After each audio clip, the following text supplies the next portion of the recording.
All right, thank you all for attending Silverstone Financial's monthly market update webinar for the month of June 2022. As always, I'll start with disclosures. Silverstone Financial LLC is a registered investment advisor. All the information presented in this webinar is for educational purposes only and does not in any way intend to make any offer or solicitation for the sale or purchase of any specific securities, investments, or investment strategies. Investments involve risk and, unless otherwise stated, are not guaranteed. Please be sure to first consult with a qualified financial advisor, such as myself, and/or a tax professional before implementing any strategy discussed in this webinar. And of course, as always, past performance is not indicative of any future results. For additional disclosures, please see my website, silverstone.financial/disclosures.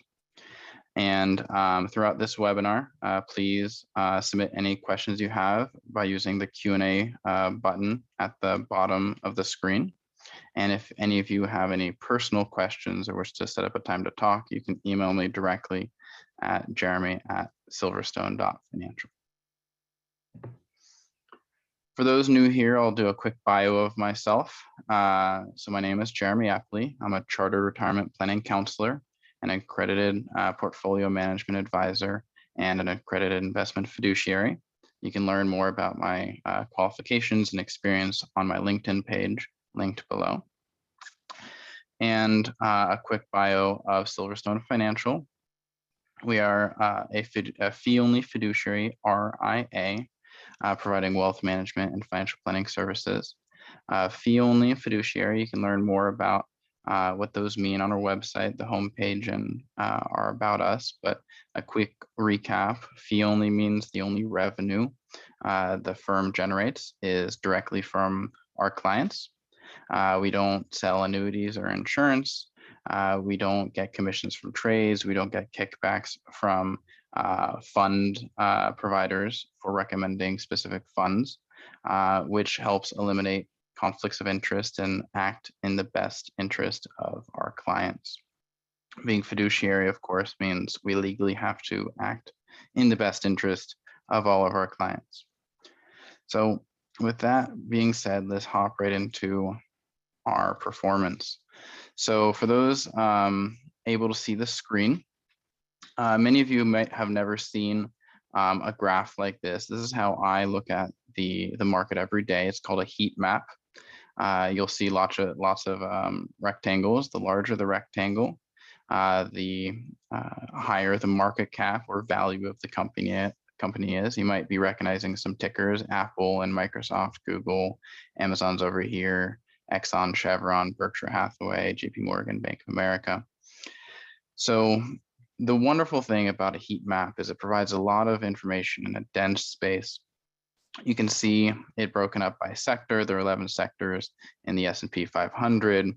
Energy being bright green, meaning the more green it is, the more performance in the set of time. This is showing year-to-date 2022, so January 1st to today or yesterday's date, May 31st.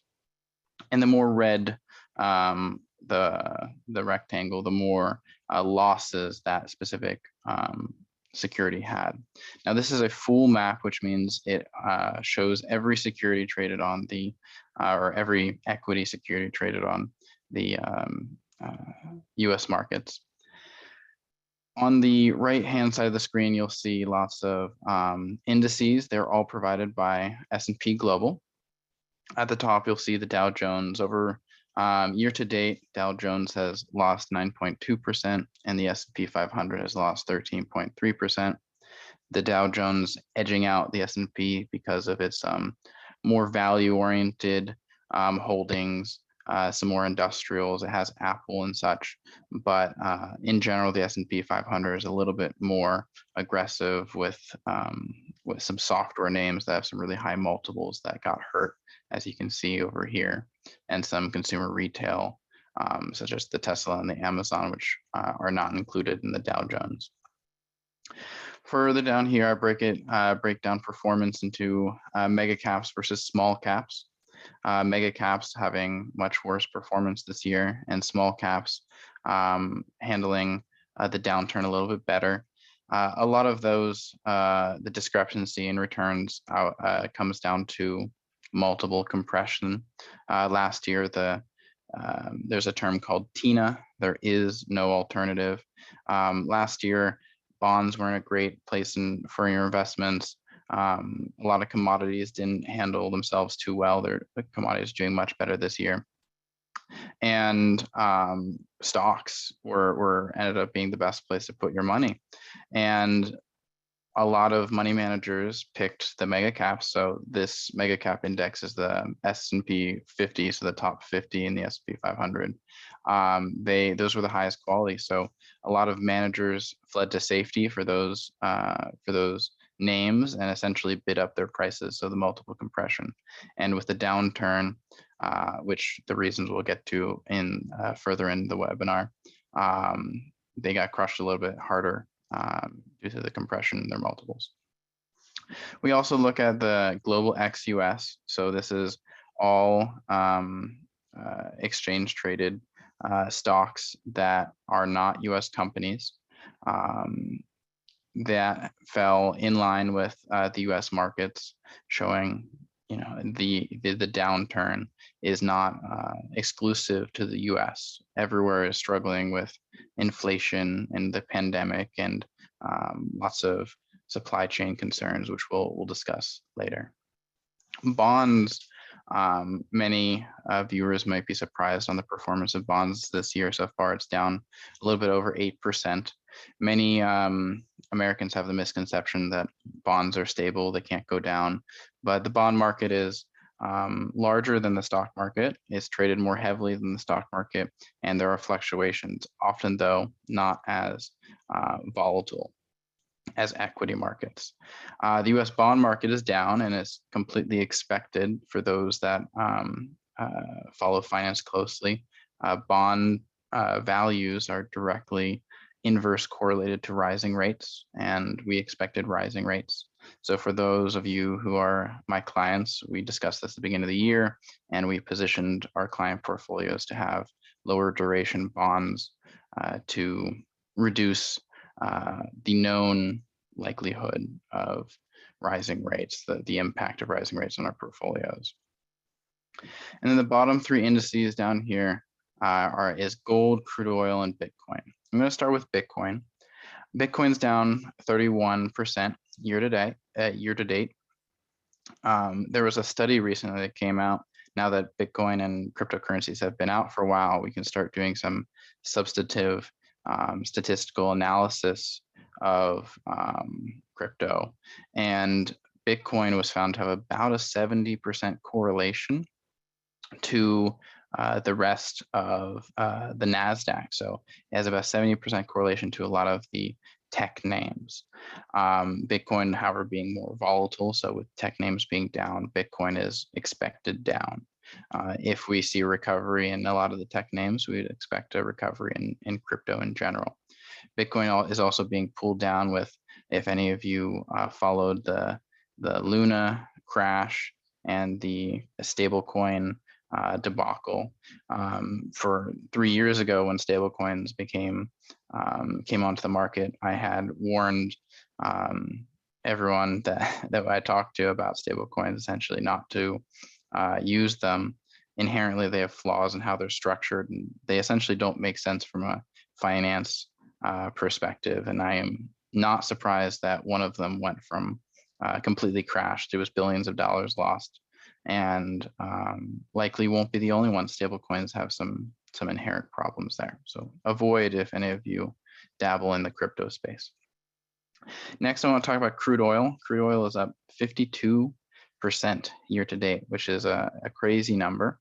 It's not surprising. That energy sector that we see on the heat map is bright green. It's the best performing sector in the S&P by far. That comes down to essentially one of the major players in the oil market being embargoed, which is Russia, due to its war in Ukraine.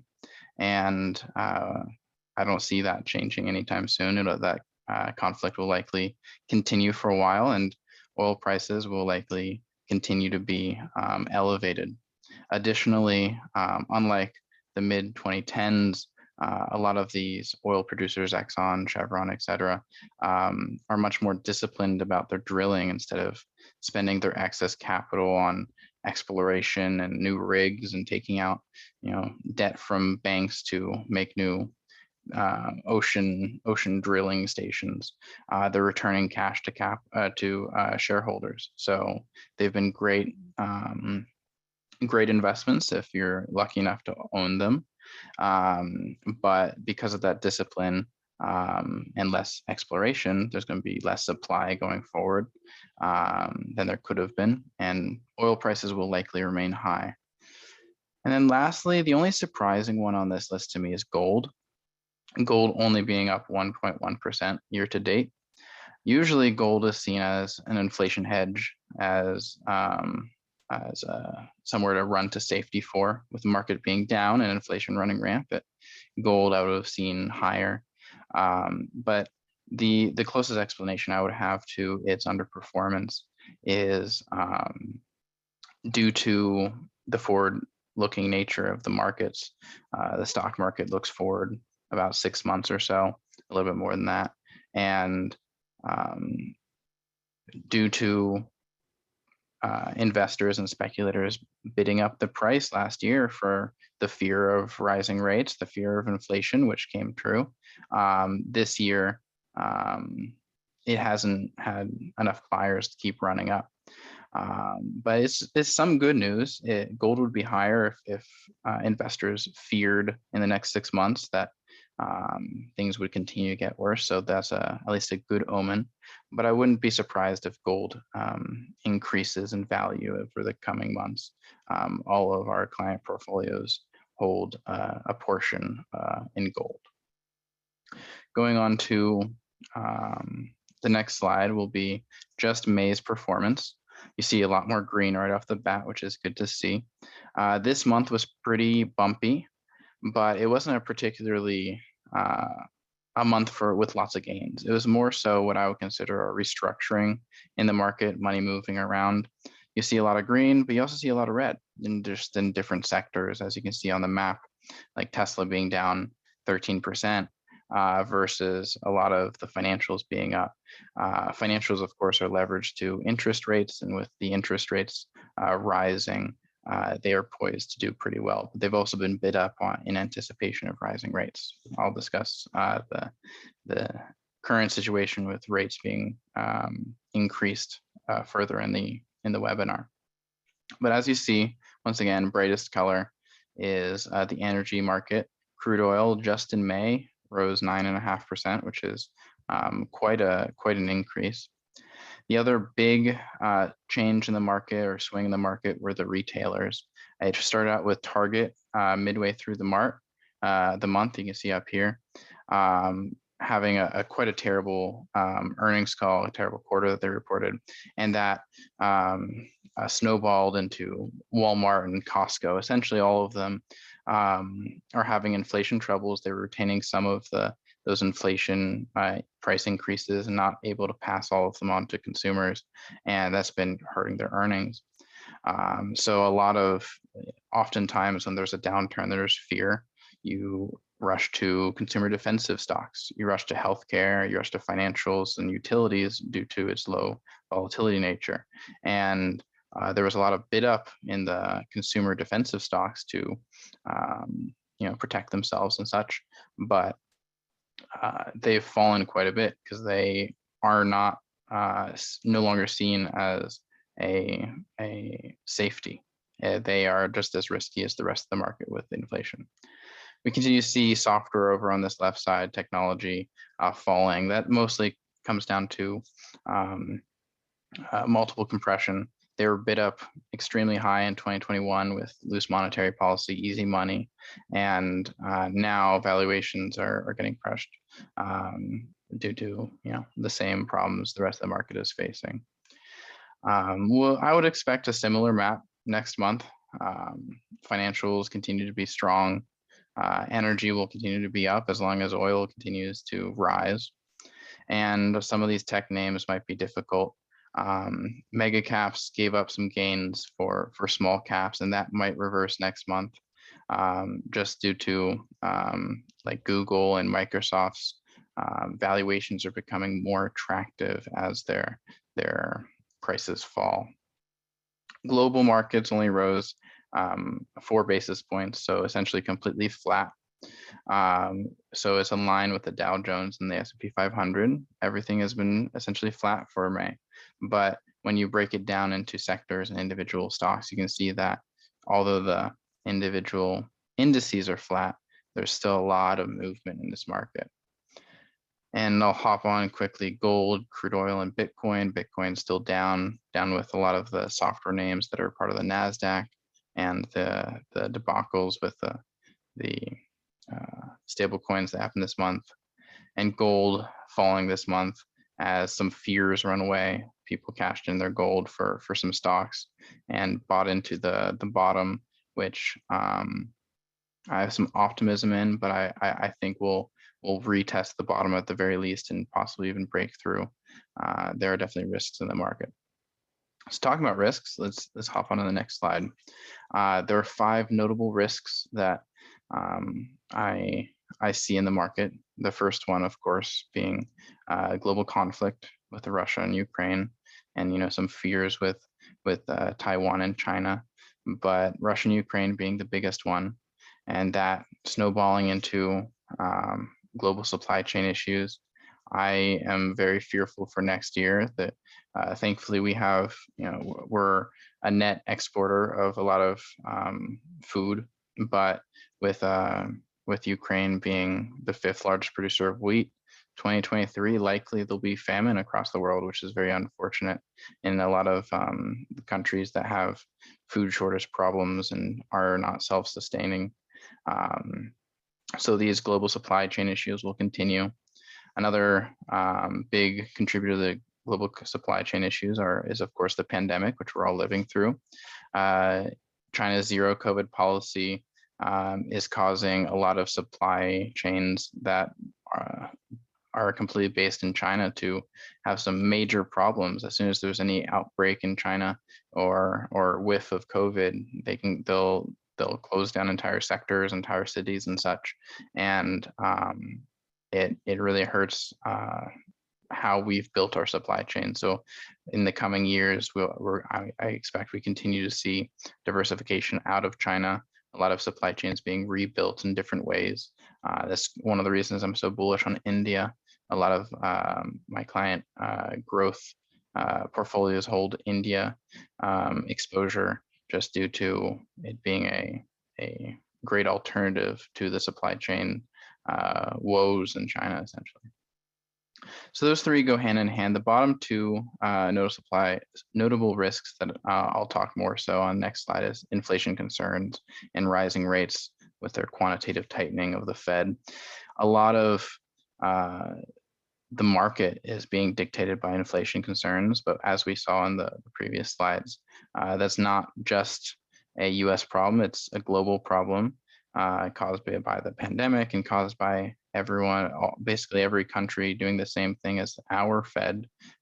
Their central banks also sent out a lot of money to help people, their citizens, get through the difficult time in the pandemic, but now it's leading to inflation concerns and rising rates. So what is our Fed doing about it? So I have a nice little infographic here that breaks down what they have done and what is expected to happen.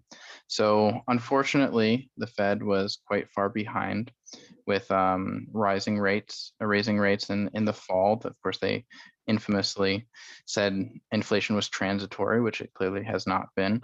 I thoroughly expected that there would be rate hikes starting in December, but at that time they were still doing quantitative easing. They were still buying bonds and increasing their balance sheet. And it took until January for them to announce that they would stop, and then March for them to actually reverse course. So when the Federal Reserve sets an interest rate, they have a 25 basis point bound range. And in March, they increased it by 25 from 0 to a quarter to being a quarter to a half percent. And then in May, had a 50 basis point hike. The May Fed meeting was a very contentious one. There was a lot of talk on it. It had a lot of answers to our questions. One of the notable things that they announced was they were not considering doing a 75 basis point hike. They were going to stay at 50 basis point hikes, which a lot of professional investors were upset about. They wanted a shock to the system. They wanted to show that the Fed was ramping rates extremely quickly. But I was not particularly surprised by this announcement, as Jerome Powell, the chair of Fed, the Fed chair, has been very slow and very systematic in his choices and how he rolls things out. He doesn't want any shocks to the system. So even though he is now no longer believing it's transitory and is committed to fighting inflation, I was not surprised when they said they would do it in a systematic way. So for the first time, possibly ever, it was very unusual. They pre-announced their next rate hikes. So in June, they're going to have a 50 basis point hike, and in July, they'll have another 50 basis point hike unless something changes, which will bring us our rates up to 175 to 200 basis points. And then the next big questions are what they're going to do in their September and December meetings. Their dot plot, for those that follow the Fed, it basically shows their expectations for interest rates. Show that their long run rate is 225 to 250-ish. And that means past our 2022, 2023. In the long run, that's what they consider a neutral rate to be. So as you can see with July, we're going to get up to 2%. So to get up to this long run rate, they would need another 50-ish basis points. So would they do another 50 in September and nothing in December? Would they do 25, 25? If I had to guess, that's probably what they will do with their rising rates. But a lot of that will be determined based off of the numbers. Thankfully, some of preliminary economic numbers are showing that inflation might be peaking. It could be incorrect numbers, and it might be too early to tell, but it seems that inflation is no longer increasing. So these increase in rates and also how the market is reacting, the market is helping with this because of the anticipation of more rate hikes. They might not need to be too aggressive. And I would expect 25, 25, and then we'll see what happens in 2023. They may go over this long run rate and become restrictive in their policy to really tamp down inflation if it gets out of control. So for those interested in my end of year S&P 500 prediction, when I talked to my clients at the beginning of the year, I said this year would be choppy, it'd be very bumpy, it'd be uncomfortable, and it wasn't going to be as wonderful as 2021 when we had 26, 28%, depending on how you calculate it, returns. That you should not have expected that for this year simply because of we knew long rates were going to rise. So at the beginning of the year, I had said that we likely, if I had to guess, we're going to stay about flat with a lot of volatility. I still agree with that. We tested a bottom this month and recovered at the end of the month. I am not surprised if this is what they call a bull trap, which is people buy in too early and then the market crashes back down and retest that bottom. The question is if we're going to break down through that bottom and get lower lows, or if the bottom will hold. I think it might hold. We'll see. But yeah, I continue to have a neutral-ish outlook. This year is going to continue to be iffy, maybe some recovery at the end of the year with hopes of a solid 2023. And we're probably going to end the year about flat to where we started, possibly slightly negative. And there is an upside surprise possibility if interest rates get on all the inflation under control. But at the same time, there's a downside possibilities if if a lot of our economy has problems with all the everything that's going on. So that ends the pre-prepared part of the webinar. I'm going to move on to audience Q&A. Please submit any questions that you have. I have a couple that came in so far that I'll go over. So the first one's about recession chances.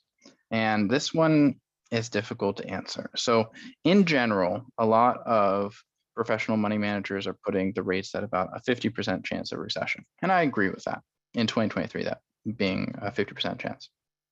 I agree with that analysis, but I want to say that it's mostly semantics, what a recession is. So a recession is defined by 2 or more quarters of negative growth. And I'm going to say it honestly doesn't matter too much if we go into a recession or not. And those are bold words, but I'm going to try to explain. Rising rates is meant to slow the economy. It's meant to reduce growth. We hope that growth is reduced. We hope that it won't be reduced so much that we have contraction in the economy. However, if we do, it's not going to be a big difference from my example that I go to is, if we're dropping 3% in growth, are we going from 4 to 1 versus 1 to -2? It's still painful. The market still will sell off. A lot of the economy will be hit. So rising rates inherently leads to weaker economic performance. So if we hit the technical definition of a recession, yes, it will be covered on the news and it'll scare some people and they'll sell out of their stocks and it'll hurt the market. But that would be a temporary sell-off, and that'd be based off of emotion, not based off of the numbers. And whether or not we hit the technical definition of recession, the inherent building blocks of a recession, reducing our growth rate, reducing our consumption, is expected almost. Recession might be a 50-50%, but reduced growth, I would place it 100%. That's the goal of the Fed right now, and you don't fight the Fed. So hopefully that answers that question. Let me read the next one. Should I sell stock? Should I get out of the market? So I would definitely advise, and as most advisors would say, is especially if you are in the accumulation stage of your life. So you're saving up money for example, you have a Roth IRA, $6,000 a year, you're doing $500 a month. As the market falls, you should continue dollar cost averaging. The market falls, you are having better and better buying opportunities. You're getting things at a discount. And when the market recovers, the assets that you do have will appreciate and your portfolio overall will go up in value. So trying to time the market, sell out because of fears, sell out because you're trying to get back in at a lower rate is never something I recommend. Is honestly too difficult. Professional managers can't do it. We have so many more tools than the average retail investor, and it's not something that should be attempted. There are a lot of studies that show you miss out on the 5 best days, which often happen right after the bottoms, and you miss out on almost all the gains of that year. So you miss out on 1-3% up day, you are really going to struggle there. So avoid selling, continue dollar cost averaging. However, if you are living off of your money, maybe consider shifting how your money is invested, and talk to, if I'm your advisor, me, or talk to your individual advisor about where your money should be. All right, next question. Shifts in the market and what you should be doing. Okay, so this question kind of is talking about with the market shifting, where should I be? What should I be doing? And one thing to note is we've had an incredible bull market for 10 years. 2010 to 2020 was great. And that came about due to the Fed putting rates at basically 0 for 10 years due to the 2008 financial crisis.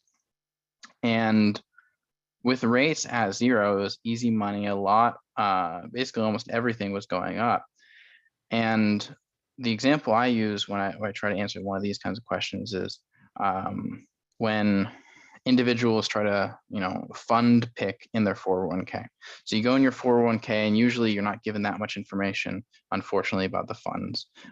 Financial professionals have a lot more tools to analyze these funds. Often you're just given performance numbers. So of course, what you do is you look at the performance numbers and you pick the funds for your 401k that are best performing. And if you pick the best performing bond fund to invest in, right now you're having a terrible time. You're having really bad performance simply due the best performing bond funds over the past 10 years were high duration bond funds, which means they had high maturity, they had low coupon rates, and their goal was to appreciate in value. Now, when you go into stats for finance and such, and analysis of the valuations of these funds, you know that they are inverse to rising rates. So the higher the duration fund, the worse it's going to perform. So you want to avoid those. So this market shift basically means everything that has been working isn't necessarily going to continue to work. Some is going to continue to work, but just assuming that it will and everything's going to work out, it's a fundamental shift in how the markets are going to work. A rising rate environment is different than what we had going on. So have a professional look at what you've been doing, how you're invested, to try to avoid some of the easy basically solutions. All of my clients have reduced their durations on their bond investments, and it's helped save a lot. The aggregate bond rate that we saw earlier for the year was negative 8.8 or something. For most of my clients' bond holdings, it'd be less than that due to picking bonds that perform better in rising rate environments. So hopefully I answered that question with how you should be handling market shifts. I guess just an add-on, different industries and sectors. Finance is pretty good because of rising rates. Oil has been great, but it's really pegged to the oil price, so there's a lot of risk there. Healthcare is often seen as pretty inflation hedged because people need their healthcare no matter what the price. So they have a lot of pricing power there. And consumer defensive stocks were seen usually as pretty good for this environment, but they're not holding up how they should be. So be cautious for consumer defensive stocks.